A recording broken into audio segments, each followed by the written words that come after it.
제167화 조금 참아주시면 안 될까요? 지난 13일 이준석은 기자회견에서 이렇게 말했습니다. 우리 당의 지지층은 이제 크게 둘로 나뉩니다.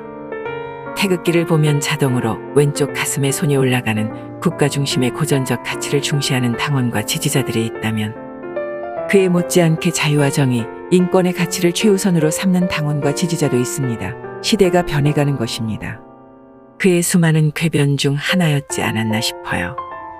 궤변이 아니라면 페북 정치질에 빠져 살다 보니 정리된 문장력보다는 특유의 타겟팅에 집중하는 글버릇을 못 고친 바람에 대국민 기자회견에까지 옮겨붙은 모양입니다.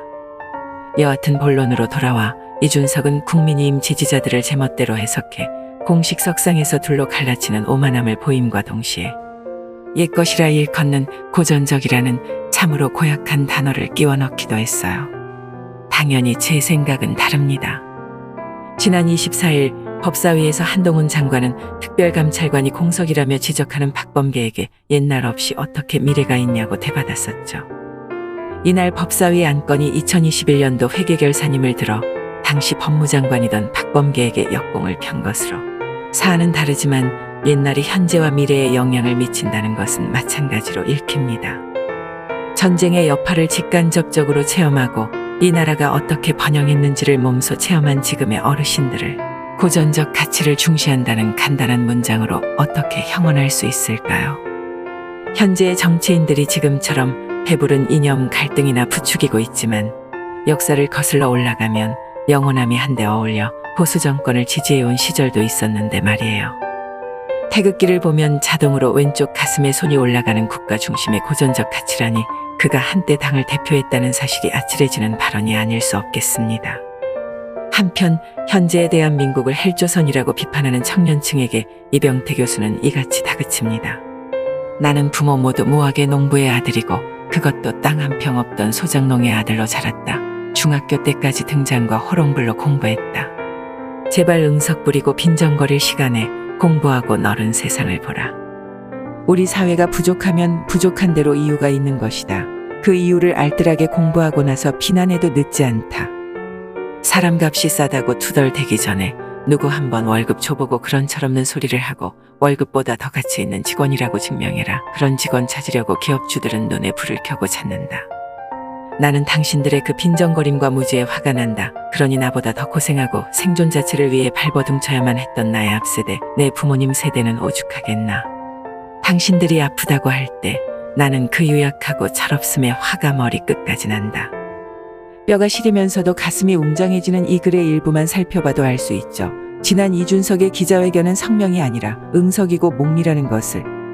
지지자들을 거느리고 요직을 탐하는 모양새는 개딸들의 주인인 이재명과 다를 바가 없고 눈물까지 짜내면서 생떼를 부리는 작태는 내일 모레 마흔을 앞둔 자가 의젓한 20대만도 못하니 최근 가처분 소송에서 일부 승소한 것으로 외려 자신이 돌아갈 곳, 즉 퇴로를 스스로 끊어버린 격이 되어버렸습니다.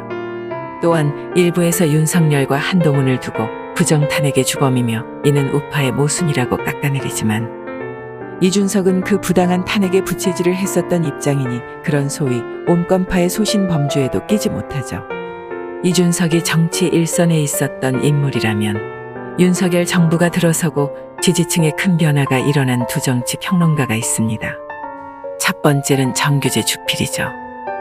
펜앤 마이크는 언론사이긴 하나 언론사로 읽히기보다는 우파 유튜브 채널에 가깝고 더 솔직해지자면 정규재 TV에 가깝습니다. 정주필은 좌파 정부 때는 물론 우파 정부가 집권했을 당시에도 내부적 비판의 주저함이 없어왔고 이는 예나 지금이나 똑같습니다. 하지만 지난 정부의 임기영합적 국정 운영 때문에 정치적 경도가 심해진 시점에서 출발한 윤석열 정부에 대한 주필의 비판은 그에 대한 반발이 끊이질 않고 있죠. 더욱이 이준석을 옹호하는 듯한 주필의 수차례의 발언은 저도 이해가 가지 않는 부분이 많습니다. 예컨대 이준석을 스튜디오에 불러다가 성상납이 있었느냐는 질문을 하고 없었다는 대답을 받고 하는 심플한 과정에서 모든 의혹에 대한 추궁이 끝나버리는 대답 영상은 아쉽기만 했어요. 또한 최근 우리법연구회 출신 판사의 가처분 재판 결과를 놓고도 어떠한 의심 없이 그저 그 결과를 지지한다고 밝히니 이것이야말로 간에 붙었다가 쓸개에 계시는 건 아닌지 의심케 합니다. 이런 일련의 과정을 지켜봐온 구독자들이 이제껏 주필의 날카로운 분석과 해안이 있었음에도 이탈하는 상황에 치닫는 것은 그리 생경한 일이 아니겠죠. 한편 미디어워치 변희재 대표는 제2의 전성기를 누릴 만큼 구독자가 꽤 늘었다고 해요. 그는 윤석열과 한동훈을 타겟팅하여 그들이 박근혜 대통령의 부당한 탄핵의 배후 세력이라며 탄핵해야 한다고 주장합니다. 이 주장은 당연하게도 좌빨 평론가 및 유튜버들과 이해관계가 맞아떨어지면서 인기가 급부상하게 된 이유가 된 거죠. 변 대표의 발언은 한마디 한마디가 참 뼈아프게 와닿습니다.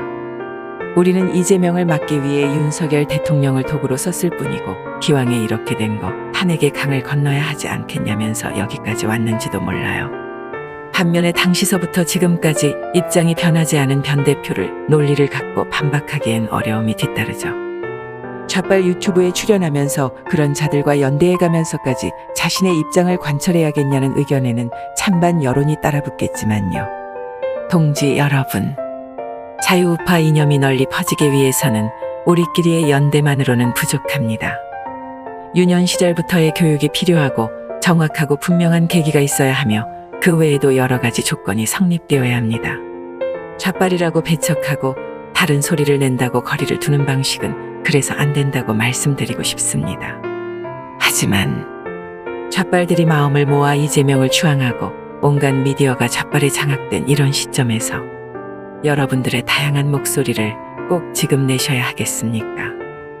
정규재, 변희재 모두들 방송과 블랙리스트에서 벗어나 공중파 시사 프로그램에 출연해 서로의 의견을 공유할 수 있는 토대가 만들어졌을 때 그때 하면 너무 늦은 걸까요? 필요하다면 이준석도 마찬가지고요. 굳이 다 지나간 경선 과정에서의 음모론이나 이준석 징계의 배경을 추측해가면서까지 국정에 혼란을 주어 어찌됐든 우파 정부를 지키고픈 국민들의 신음을 깊게 해야만 하겠으며 꼭 지금이어야 하겠습니까? 죄가 있다면 응당 처벌을 받아야 옳고 그 처벌의 때는 반드시 올 겁니다. 그게 윤석열이든 한동훈이든 혹은 이준석이든 마찬가지겠지요. 이제 겨우 100일 지났는데 조금 참아주시면 안 될까요?